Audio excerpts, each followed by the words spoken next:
Salve pessoal, aqui é o João do Alguma Coisa Eu Sei, tudo jóia com vocês? Pessoal, hoje eu quero falar a respeito perdão, da estrela de Davi, o selo de Salomão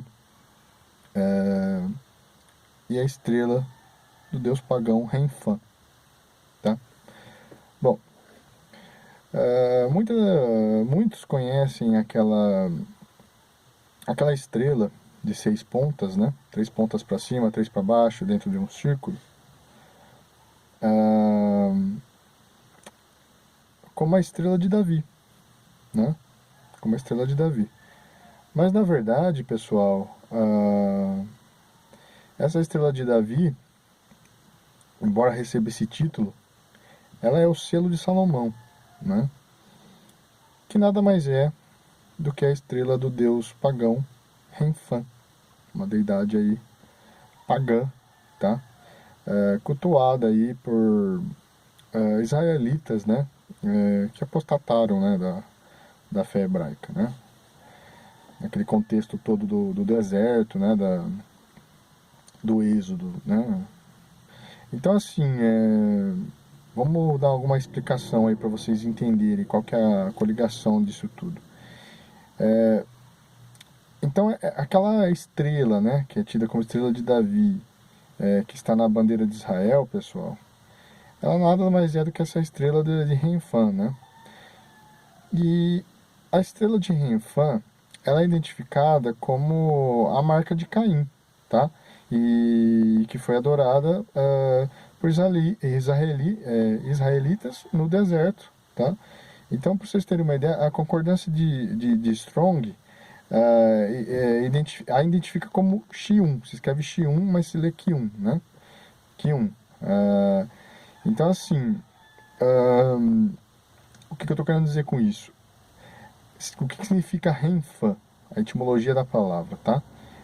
O encolhido, como sem vida, tá? Então, entenda como sem vida, vamos dizer assim, tá? Então, era o nome de um ídolo, né? Adorado secretamente por esses israelitas aí que apostataram, né? Da fé do Deus Yahvé, né? O nosso Deus cristão, tá? Naquele contexto lá do deserto, a retirada para o deserto, tá? Então, para vocês terem também uma ideia, existiram estátuas, né, de um deus assírio babilônico do planeta Saturno, tá? E usado para simbolizar essa apostasia aí dos israelitas, tá? Então, essa estátua ela representava exatamente esse Qiun, né? Esse Qiun aí, que se escreve Chium, como eu falei, e se lê Qiun, tá? E, e esse Qiun e também Saturno e Caim, tá? São considerados o mesmo personagem. Eu já estou resumindo aqui para vocês terem uma base aí, tá? Só um resumo para vocês terem uma noção. Então, o deus do tempo, né, foi Qiun no Egito, ou Saturno, para vocês terem uma ideia. E Qiun é o mesmo que Caim, tá? Inclusive, isso aqui são palavras da Helena Blavatsky, tá? Escrito aí no livro dela da Doutrina Secreta, para vocês terem uma base. Então, Qiun é uma forma diferente de escrever Caim, né? E também às vezes é chamado de Kaiwan, ou soletrado Qiun, que significa estrela, tá? Então, a estrela de Saturno era um deus, para vocês terem uma ideia, né, nessa prerrogativa, né? E tanto Kawan como Qiun, né, Saturno, são objetos de adoração, idolatria e são deuses assírios, né? Aliás, Kawan e Qiun, né? E em textos tipo acádios, ambos os nomes significam o planeta ou estrela Saturno. Vocês estão entendendo a coligação? E aí, já dando um salto e indo para o que interessa de fato, tá? Essa questão de Davi e Salomão aí, com a estrela de 6 pontas, né? Que é essa estrela de Renfã, né? Qual que é a ligação disso tudo? O rei Salomão, ele reintroduziu essa estrela de 6 pontas ao reino de Israel, tá?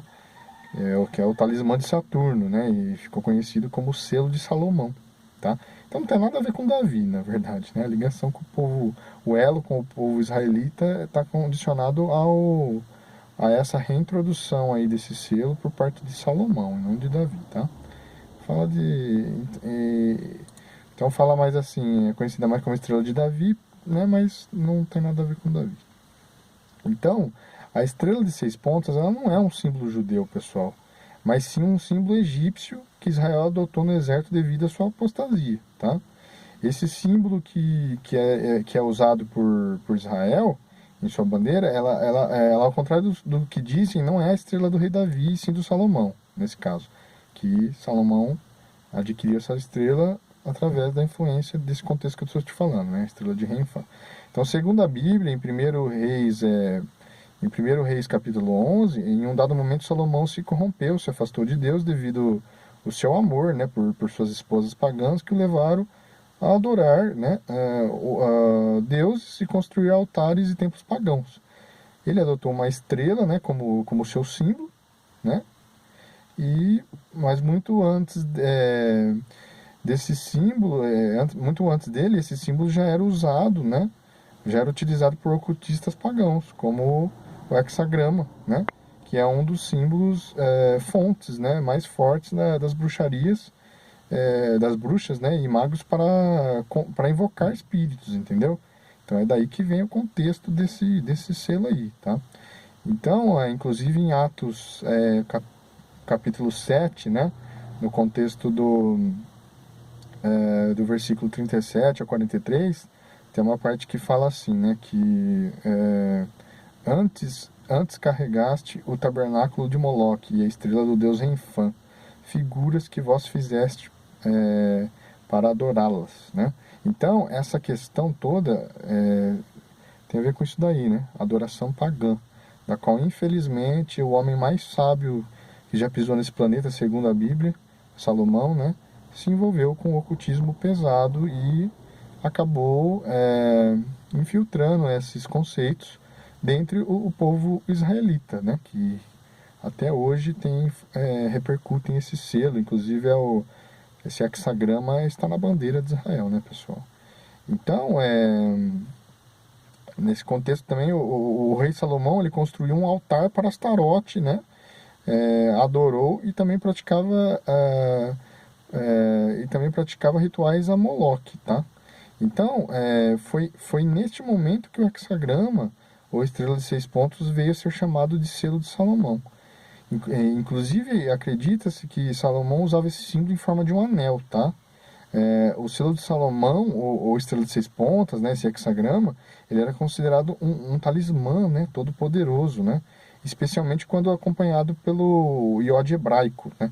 Então o seu uso também era combinado com a cruz tal, ou cruz ansanta, né, ao centro, né? Então vocês vejam aí o simbolismo da coisa toda, né? Então, galera, o elo entre essa estrela desse deus pagão, né, Renfã, e Salomão é isso que eu estou contando para vocês, tá? Inclusive, conta a lenda de que esse anel, o Salomão tinha um anel, né? Um anel, que esse selo tinha poderes tais a ponto do rei Salomão aprisionar demônios, né? Demônios e utilizá-los ao seu bel prazer, né? Então ele conseguiu fazer com que certos demônios chefes, né, se submetessem, né, aos seus comandos através de feitiçaria, de ocultismo e de poderes advindos desse anel, né, da qual colocavam Salomão nesse status aí de, né, alguém que escravizava esses demônios, né. Agora, é interessante essa história porque, inclusive, se você for aprofundar, você chega por inferência nas questões de grandes construções, né, de grandes construções da antiguidade, inclusive desse contexto, desse período, da qual vocês vê que a própria tecnologia de hoje não era capaz de construir, né? Tá? Então, atribui-se isso à ajuda de demônios, né? Pelo menos as construções, os grandes pilares aí de certos monumentos, né? Que foram edificados aí sob o mando do rei Salomão, né? Então ele colocava os demônios para trabalhar, né? Inclusive tem o livro das clavículas do rei Salomão, tem a Goétia, né?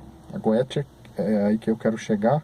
É um livro de encantamentos, né? Um livro da qual Salomão descreve esses 72 demônios chefes, né? Que é o número de demônios que ele aprisionava e utilizava, né? E cada qual desses demônios chefes tinha uma legião de demônios menores, né? Submetidos a esses demônios. E se você fizer uma busca aí, uma rápida introdução ao assunto, ele é descrito como eram esses demônios chefes, qual era o tipo de poder que cada um possuía, e você vai ver muito desses demônios, né, com poderes de adivinhação do passado, presente e futuro, né, e várias características que são exatamente as mesmas características advindas de pitonisas, de médiums, de pessoas que evocam espíritos, né, para fazerem revelação de coisas que essas pessoas querem saber, que elas não conhecem, acerca de algum passado, de alguma coisa que está acontecendo no presente ou até mesmo do futuro. Então você vê que é as mesmas descrições e que, inclusive, dentre esses tipos de demônios, tem muitos demônios neutros, tá? Ou seja, as pessoas tendem a imaginar o demônio como um chifrudinho, um rabudo, né? Extremamente maléfico já, mas eles desconsideram que tem várias tipologias desses seres e que dentre essa diversidade, né, muitos desses seres eles podem causar, entre aspas, tá, aquilo que a gente chama de bem, ou seja, ele pode te curar, né, de uma doença, de um câncer, de sei lá, de uma AIDS, né? E em troca ter sua alma, né? Para vocês terem, em troca ter o subjugo aí de vocês. Então, é aquela questão, né? Só para vocês terem uma ideia de quão maléfico é se envolver com essa corja aí. Agora, o que chama atenção é na descrição dessa Goétia, né, desses espíritos demoníacos aí que Salomão descrevia, é que eles têm a exata característica, né, desses seres guias, esses seres de luz que são evocados aí, inclusive em muitos aspectos esotéricos, aí, muitas religiões, tipo o espiritismo, por exemplo, né, kardecismo, né, e várias outras religiões aí da nova era, né, enfim, essas religiões cósmicas e tudo mais, né, e não por acaso a maçonaria tem envolvimento com isso, né, inclusive vocês sabem, né, um dos expoentes máximos da maçonaria é o rei Salomão, né, o templo de Jerusalém, no caso, né, que foi o primeiro templo de Jerusalém foi o rei Salomão que edificou, né? E as lojas maçônicas são inspiradas nisso, né? Inclusive, todo tipo de religião esotérica, essas religiões que têm contato com espíritos, essas coisas, é braço da maçonaria, né? O próprio Allan Kardec, para vocês terem uma ideia, ele era grão-mestre da maçonaria, né? Então as coisas não é por acaso, tem uma ligação nisso tudo. Você vai ver simbologias, né? No próprio espiritismo, essas mesmas simbologias, né? Então tudo que é símbolo, pessoal, tudo que é tipo de envolvimento esotérico, você consegue traçar um paralelo na história, né? Da qual eles têm coligação direta, né? Com essas deidades cultuadas na antiguidade, tá? E da qual esses cultos satânicos, esses cultos pagãos, né? Eles foram praticados no Egito Antigo, na Babilônia, tá? Na Síria, na região da Caldeia, né? Pelos próprios israelitas que ficaram cativos, né? 400 anos no Egito e depois na Babilônia, né? Então, teve uma parte dos israelitas que sincretizaram esses conceitos ocultistas para si, começaram a se envolver com magia negra, com esoterismo pesado, né? Essa questão de pitonisa e toda essa coisa toda, e daí vem os conceitos cabalísticos da ala dos judeus sionistas, por exemplo, né, que não são judeus, né, é o que a Bíblia identifica como a sinagoga de Satanás. Então veja você, as coisas não são por acaso, né? É por isso que a Bíblia ela é taxativa na questão de condenar qualquer tipo de, como posso dizer, qualquer tipo de contato, né, que as pessoas venham a fazer com esses espíritos, né? Porque esses espíritos são enganadores, eles se passam como espíritos de pessoas mortas, eles se passam como espíritos cósmicos, né? E essa questão toda. Espíritos guias, seres de luz, né? Então é essa mesma coisa que o rei Salomão caiu, né? Foi nesse mesmo engodo e foi nisso que ele foi condenável perante Deus nesse momento, quando ele se misturou, né, com esses povos pagãos, aprendeu essas coisas e começou a se envolver com demônios, essa coisa toda, tá? Então, as origens aí de muito dos mistérios maçônicos e muito das crenças esotéricas, muito dos encantos, magia branca, magia negra, vem daí, você entendeu? Muito é inspirado no rei Salomão, né? Que usou a sua sabedoria para dominar o ocultismo, né? Vocês estão entendendo, então, porque quando a Bíblia fala não mexeis com isso ou com aquilo, é porque Deus está alertando a origem dessas coisas, dá para entender isso? É essa que é a questão, você entendeu? Jesus é a verdade, Jesus é o caminho, a verdade. Fora dele não há a verdade, não há o correto, né? O caminho é Cristo. Você quer ter plena segurança de que você está certo? Fique com Cristo. Não vá ouvir esses seres, não vá ouvir alienígenas, não vai ouvir nada disso. Não vai se misturar com ocultismo, com satanismo, nada disso. Porque isso é a proposta de Lúcifer, tá? Que na verdade é o Gadu, né? O grande arquiteto do universo dos maçons, né? Vocês estão entendendo? É a questão do portador da luz, do conhecimento do bem e do mal. Aquela questão no Éden, da árvore da vida e a árvore do conhecimento do bem e do mal, é como se fosse um arquétipo, né? A árvore da vida seria um arquétipo para Cristo e a árvore do conhecimento do bem e do mal seria um arquétipo para Lúcifer, né? E o homem resolveu ir para o lado de Lúcifer e daí veio toda a desgraça que veio de lá para cá. O pecado entrou no mundo, Cristo teve que vir, né, morrer por nós, o próprio Deus teve que vir morrer por nós na cruz, ressuscitar no terceiro dia para te dar a oportunidade de você ser tido como um filho de Deus, caso só e somente só você creia nele, creia no nome de Jesus, creia de todo o seu coração. Então vocês estão entendendo a ligação disso tudo? As coisas têm um porquê, as histórias não são por acaso, tá? Esse lado ocultista, esotérico, quer seja por religiões, quer seja por bruxaria, pelo que for, não vem da parte de Deus. Entendam isso, tá? E outra coisa, a astúcia é tão grande desses seres que eles fazem coisas boas. Né? Eles propagam mensagens boas, eles misturam mentira com verdade, né? É aquela questão do veneno de rato, né? 99% do veneno de rato é milho, os outros 1% é estricnina, que é efetivamente o veneno, né? Então, esses seres, eles misturam verdades com mentiras, eles falam aquilo que você quer ouvir, eles te mostram aquilo que você quer ouvir e eles trazem provas disso, para enganar as pessoas, tá?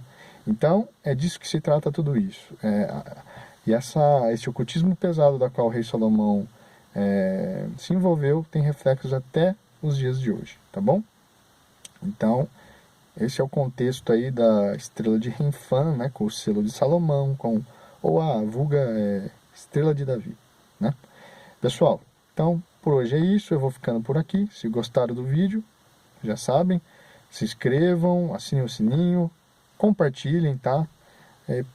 Dá uma força para mim fazendo um favor, pessoal, porque esses vídeos dão um trabalho do caramba.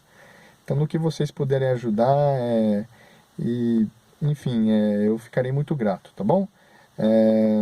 Interajam aqui, comentem o que vocês sabem a respeito, qual a opinião de vocês. Lembrando sempre de respeitar o próximo. E também lembrando que respeitar não significa dizer amém para tudo, tá? A gente pode divergir, mas diverja de opiniões respeitosamente. Então, é isso que eu peço para vocês. Vou ficando por aqui. Um grande abraço.